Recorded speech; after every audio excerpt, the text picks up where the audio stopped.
پاکستان جو ہے وہ بہت اب ملٹری ہارڈ ویئر کے معاملے میں سمجھتا ہے. پاکستان نے بھی اپنی انڈیجنسلی ڈیولپ خالد ٹینک اور بہت سارے ٹینک کیے ہوئے ہیں, لیکن دا کوشچن از کہ انڈیا کے لیے اب چائنا فیکٹر بڑا امپورٹنٹ ہے. اب مثال کے طور پہ یہ جو اب کہا بات کی جا رہی ہے جی مودی 3.0, چائنا کو کیسے کنٹرول کریں گے, کیسے ٹیکل کریں گے, ٹھیک ہے جی, کیا ان کے پاس کوئی نئی اپروچ ہے, یا کہ یہ کہیں گے جی ہم نے ایس سی او میں نہیں جانا, ہم نے جو ہے وہ ڈائریکٹ جہاز وہ نہیں کرنے, ٹھیک ہے جی. اب کوشچن یہ ہے کہ یہ جو بارڈرز ہیں اور وہ بھی ہمالیاز پہ, ان کو کیسے ڈرا کرنا ہے, کیسے ڈیفائن کرنا ہے. اور یہ جو سارے یہ فلیش پوائنٹ ہیں, دیکھیں یہ فلیش پوائنٹ ہیں, یہ بڑے, یہاں پہ کچھ بھی کبھی بھی ہو سکتا ہے. اگر انڈیا اپنی وہ دکھا رہا ہے نا کہ جی ملٹری ڈپلومیسی فیل ہو رہی ہے, تو چائنیز کے پاس بھی ساری باتیں پلانس ہیں. وہ کیا کرتے ہیں کہ وہ ایل ایس سی پہ کچھ نہیں کریں گے, وہ کچھ اور کہیں پہ کچھ کر لیں گے, ٹھیک ہے جی. میرا خیال ہے 3,500 کلومیٹر کی ایل ایس سی ہے یہ, ٹھیک ہے جی.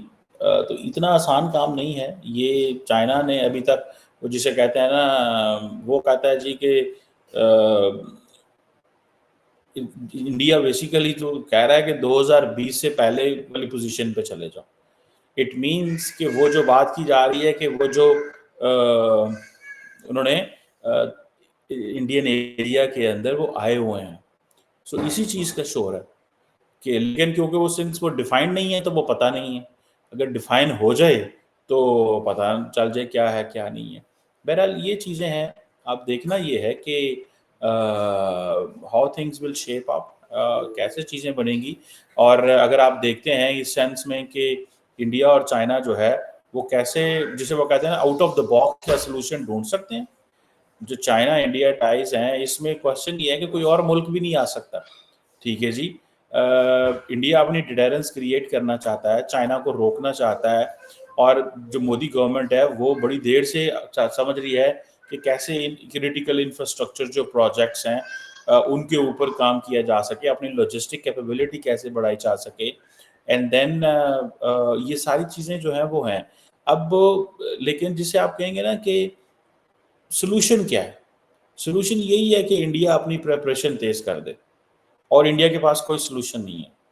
اور میرا خیال ہے کہ انڈینز بڑے خوش ہیں اس بات پہ, وہ خوش اس بات پہ ہیں, دے بلیو کہ اگر چائنا 2020 میں اپنی انٹینشنز نہ شو کرتا, اپنی انٹینشن نہ شو کرتا, تو انڈیا کو کبھی پتہ نہ چلتا کہ, اور انڈیا کبھی بھی اس اگریسو ملٹری ہارڈ ویئر کی پروکیورمنٹ یا انڈیجنائزیشن یا جو باہر کی کمپنیوں کو کہتا کہ آؤ انڈیا کے اندر انویسٹمنٹ کرو. سو اس سلسلے میں تو امریکنز بھی انڈیا کی سپورٹ کرنا چاہتے ہیں, وہ بھی وہ جنرل موٹرز ہو یا باقی جو ہیں ڈرونز ہوں. اب فار ایگزامپل انڈیا دنیا میں جس ملک میں جا رہا ہے وہ ایک ہی بات کر رہا ہے کہ انڈیا کے اندر آ کے مینوفیکچر کرو, ہمیں دو ضرور لیکن انڈیا کے اندر آ کے مینوفیکچر کرو تاکہ ہماری جابس کریٹ کریں.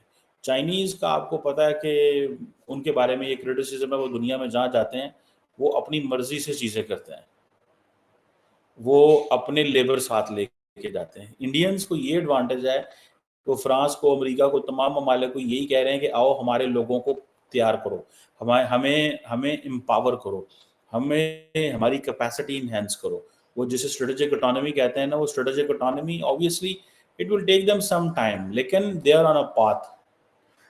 فار ایگزامپل اب یہ جو زور آور ہے, اس کو اگر آپ دیکھیں کہ اس کا جو آٹومیٹو پرفارمنس ہے یا اس کے جو سافٹ ویئر سسٹم ہے, جو کہ اس کے بیسیکلی کہا جا رہا ہے کہ کور ایلیمنٹس ہیں, ٹھیک ہے جی. اس کے ان سارے کے سارے میں یاد رکھیں یہ جو ڈیولپنگ ملک تھے پاکستان, بھارت, یہ سارے ممالک, اگر ہم اپنے بچوں کو, اپنے لوگوں کو اچھی یونیورسٹیوں میں بھیجتے ہیں تو تب جا کے وہ کنٹریبیوٹ کر سکتے ہیں. انڈیا نے شروع سے ایک ایڈوانٹیج لی ہے کہ انڈیا نے اپنے بچوں کو سائنس اینڈ ٹیکنالوجی میں چلے گئے. ہم نے 25-30 سال مدرسوں میں انویسٹمنٹ کی. اب مجھے بتاؤ نا, وہ جو مدرسوں والے بچے ہیں وہ کیا کر سکتے ہیں؟ ایک سوال ہے, وہ کر کیا سکتے ہیں؟ کیا وہ مدرسوں والے بچے پاکستان میں کوئی ٹینک بنا سکتے ہیں, کوئی گولی بنا سکتے ہیں, کوئی بندوق بنا سکتے ہیں؟ وہ کچھ بھی نہیں کر سکتے. وہ زوراور جیسے جسے کہتے ہیں نا آٹومیٹو پرفارمنس میں جانا ہے یا سسٹم کے جی اسٹیبلائزیشن کی طرف جانا ہے, جو سافٹ ویئر سسٹمز کی طرف جانا ہے, اسٹیبلائزیشن کی طرف جانا ہے, وہ جا سکتے ہیں؟ نہیں جا سکتے. ٹھیک ہے جی. سو یہ چیزیں جو ہیں they are on this side. سو اسی لیے جو چائنیز ہیں وہ تو سمجھتے ہیں کہ ہمارے پاس ملٹری ہارڈ ویئر سفیشینٹ ہے. وہ تو کسی کے اوپر ڈپینڈنٹ نہیں ہے. وہ تو اپنی ملٹری, اور ظاہر بات ہے وہ اچھا والا آپ $300 ارب کے قریب پہنچ گئے ہیں ملٹری اسپینڈنگ میں. ٹھیک ہے. اور ان کو India on the other contrary ابھی 76-78 ارب پہ ہے. اور وہ بھی کرٹیسزم انڈیا کے اوپر ہوتا ہے کہ وہ جو 76-78 ارب ہے اس میں میجورٹی تو انوویشن یا نئے ملٹری ہارڈ ویئر کے لیے سیلریز اور ان چیزوں میں چلا جاتا ہے. بیکاز فوج بہت بڑی ہے, ملک بہت بڑا ہے, ڈیفینس ظاہری بات ہے وہ بڑا ہے. ٹھیک ہے جی. اب انڈیا فار ایگزامپل پلان کر رہا ہے کہ ہم جو تبت کے اندر ایسی جگہ ہیں جن کے نام بدل دیں, جیسے چائنا نے بدلے ہیں. ٹھیک ہے جی. اور ان کو انڈین لینگویجز کے نام دے دیں. اب اگر انڈیا یہ کرنے جا رہا ہے تو انڈیا بیسیکلی وہ کہتا ہے کہ ہم چائنیز کو اسی زبان میں جواب دیں گے جس زبان میں چائنیز سمجھتے ہیں. لیکن انڈیا کو اس وقت بڑا ایڈوانٹیج ہے, میں آپ کو بات بتاؤں. وہ ایڈوانٹیج یہ ہے کہ in case there is a Chinese and Indian miscalculation, ٹھیک ہے, تو India has the entire world on its back to support India. یہ یاد رکھیں, یہ بڑا امپورٹنٹ فیکٹر ہے. لیکن چائنیز بڑے اسمارٹ ہیں. چائنیز اس ڈومین میں نہیں لڑیں گے انڈیا کے ساتھ جس ڈومین میں انڈیا تیار ہے. وہ اس ڈومین میں لڑیں گے جس ڈومین میں انڈیا تیار نہ ہو. الیکٹرو میگنیٹک وارفیئر جسے کہتے ہیں. مطلب آپ تو مطلب انہوں نے لڑنے گئی ہیں اور سے. سو وہ جسے وہ کہتے ہیں نا سی پیک کہہ رہا ہوں, جو سنزو تھے وہ کیا کہتے ہیں, ایلیمنٹ آف سرپرائز. سو وہ سرپرائز دینا چاہتے ہیں. ان کی فارن پالیسی کے اندر یا ڈیفینس کے اندر سرپرائز ہے. ٹھیک ہے. سو یہ چیزیں ہیں. مودی صاحب جو ہیں انہوں نے 18 ملاقاتیں کی ان سے, کیا نام ہے, شی جن پنگ سے. ان کو یہ تھا کہ میں شی جن پنگ سے پرسنل ٹچ دے کے تعلقات ٹھیک کر لوں گا, پاکستان کے ساتھ معاملات تھوڑے جیسے ہیں وہ ویسے رہیں گے, تو یہ چیزیں جو ہیں وہ رہیں گی. ٹھیک ہے. لیکن اب انڈیا نے فل ٹائم ایک ڈپلومیٹک اینڈ پولیٹیکل سپورٹ لینی شروع کر دی. ابھی اگلے دن جو امریکی کانگریشنل ڈیلیگیشن آیا تھا تو انہوں نے ایک ریزالو تبت ایکٹ پاس کیا.